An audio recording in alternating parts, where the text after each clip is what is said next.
Mr. President, my Democrat colleagues are at it again. They're on their second shutdown in 6 months, and in a few short days, a lot of government workers will be missing part of their paycheck again, thanks to Senate Democrats. Let's just briefly review the 2026 fiscal year, Mr. President. At the start of the fiscal year, which is October 1 for the federal government, Democrats shut down the entire government for a staggering 43 days, the longest government shutdown in history. And by the time a handful of Democrat senators agreed to end the shutdown, air travel was in chaos, essential programs had been affected, and many government employees had turned to loans, credit cards, and food banks to make ends meet.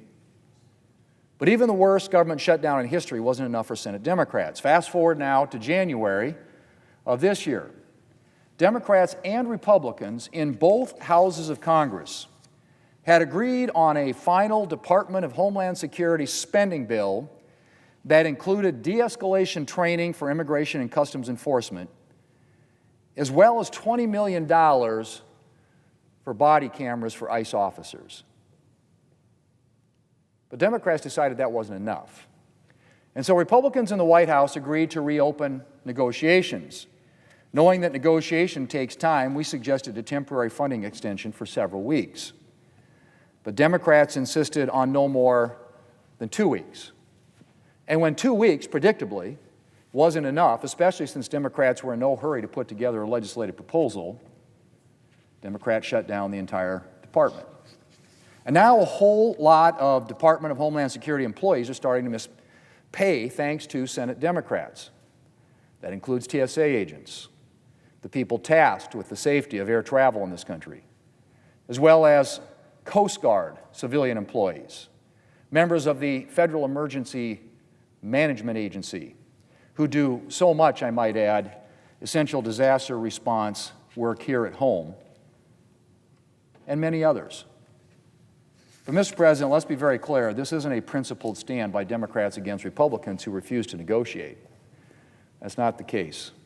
The White House has not only made a lot of reforms to ICE procedures on its own, it has shown a clear willingness to legislate reforms and has made more than one substantial offer to Democrats. Democrats could have recognized this and chosen to extend DHS funding while negotiations finished up. Or we could be considering an agreement right now.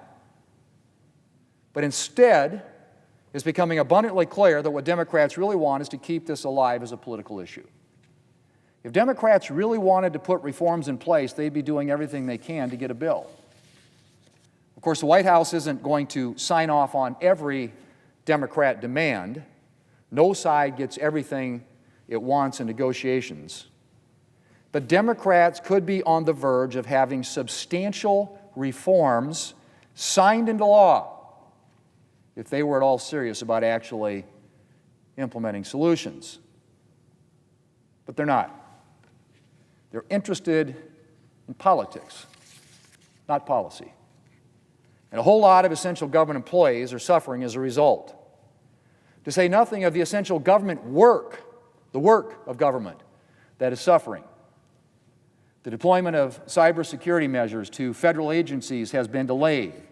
States are having to wait for disaster reimbursements. FEMA training centers are closed, affecting 45,000 students per week. And the list goes on, Mr. President. I mentioned the air travel chaos that ensued as a result of Democrats' first fiscal year 2026 shutdown. Well, the longer this DHS shutdown drags on, the more likely it is that we will start to have staffing problems at airport checkpoints, which will lead to compounding flight delays and other problems. Now, Mr. President, it shouldn't need saying that it's always a terrible idea to use the Department of Homeland Security as a political pawn. There are always threats to the homeland that have to be addressed, and that is exactly the work that is done by the Department of Homeland Security. But above all right now, with an enhanced terror threat from Iran and Iran-funded terrorist groups, it is vital that we ensure the Department of Homeland Security is fully funded and fully functioning. Mr. President, it's 2 more days until Department of Homeland Security employees start missing part of their paychecks. I hope that my Democrat colleagues will finally decide to come to the table and bring their second shutdown in under 6 months to a close.